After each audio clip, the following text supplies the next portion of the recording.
আমাদের মসজিদে তাবলিগ আসে, তারা ফাজাইলে আমল পড়ে শোনায়, সেগুলো কি শোনা যাবে? তাবলিগ আসে আপনাদের মসজিদে? হ্যাঁ, তবে আপনাদের মসজিদে, আহলে হাদিস মসজিদে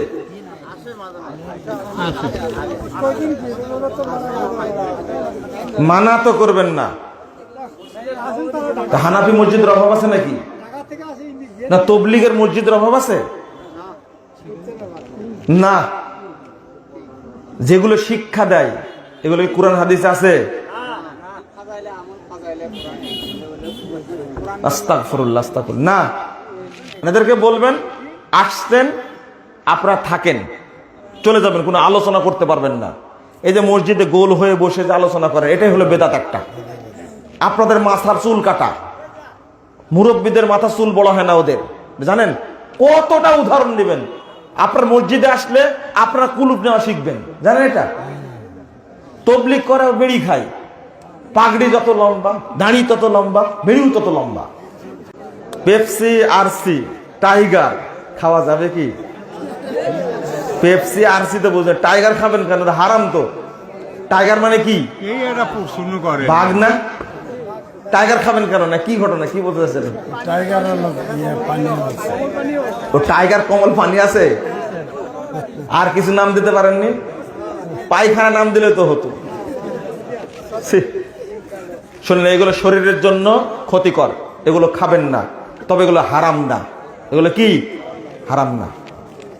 হারাম কোন জিনিসকে বলতে হবে তার দলিল থাকা লাগবে। ইনদাকুম মিনাল্লাহি বুরহান, দলিল থাকতে হবে, নাহলে একটা জিনিসকে হুটপাট হারাম বলা যাবে না।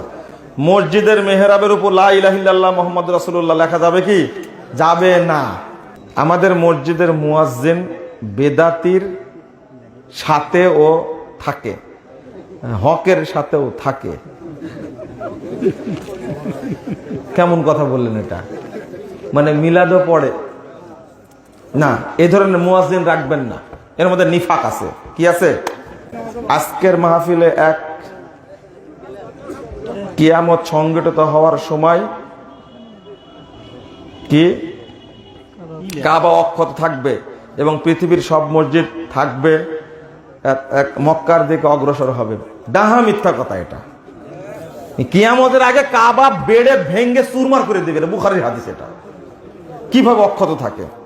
ওযুর ফরজ 4টি না 6টি? ভালোভাবে বলবেন, ভালোভাবে গেলে কানের মধ্যে শিক দিয়ে বলে দিচ্ছি, ওযুর ফরজ 4টি। এটা হলো মাযহাবী ফতোয়া, এটা বেদাতি কথা। ওযুর ফরজ 6টি অথবা 7টি। সূরা মায়েদা 6 নম্বর আয়াতে উল্লেখ করা আছে। ওযুর ফরজ কয়টা? বেশি বললে কয়টা বলবেন? 7টি। 4টি কোনোদিনই না। জমি কট খাওয়া যাবে কি? হারাম খাওয়া যাবে, তাই বলেন? হারাম খাওয়া যাবে না।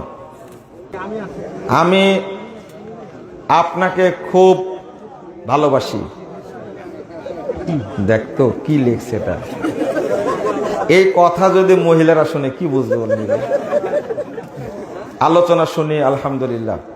জুমার দিন ডাক আজান যে চলবে না, তার দলিল কোথায়? আমাদের আহলে হাদিস মসজিদে 2 আজান দেওয়া হয়, যার একটি মসজিদের মাইকে আর একটি মসজিদের ভিতরে।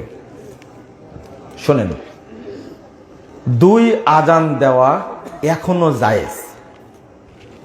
যেভাবে যে উদ্দেশ্যে উসমান রাদিয়াল্লাহু আনহু দিয়েছিলেন, আপনিও যদি দেন। কথা বোঝা গেছে? আর কি বেশি বলার দরকার আছে? দরকার নাই। বর্তমানে যে আজানটা দেওয়া হয়, এটা না উসমানী আজান, না রাসূল সাল্লাল্লাহু আলাইহি ওয়াসাল্লামের আজান, না সাহাবীদের আজান। এটা অনেক দিন পর উমাইয়া খলিফা চালু করেছিল। আপনারা 2টা আজানে কি মাইকে দেন, জোরে দেন? কেন দেন না তাহলে? 2টা দিলে 2টাই জোরে দেন।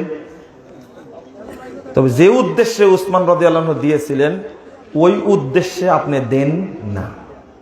কথা বোঝা গেছে? এটা নিয়ে বাড়াবাড়ি করবেন না। নাম্বার 1, দেখুন, একটু চিন্তা করুন, উসমান রাদিয়াল্লাহু আনহু খলিফা, তিনি মদিনায় চালু করলেন, মক্কায় কি তখন চালু করেছিলেন? এই তো উত্তর পাওয়া গেল। ঈদের তাকবীরে ভুল হলে করণীয় কি? ঈদের কটে নিয়ে বুঝতে পারছেন তো? কট পদ্ধতি চলবে না, এটা হারাম একটা পদ্ধতি। কট বুঝেন তো? আমি আপনার জমি নিলাম, টাকা 50,000 দিলাম, যতদিন টাকা ফেরত না দিবেন ততদিন জমি খাবেন, এটা তো হারাম হারাম হারাম। কি এইভাবে যদি মক্কার ইমামও খায় তবু হারাম। আবার প্রশ্ন করছেন,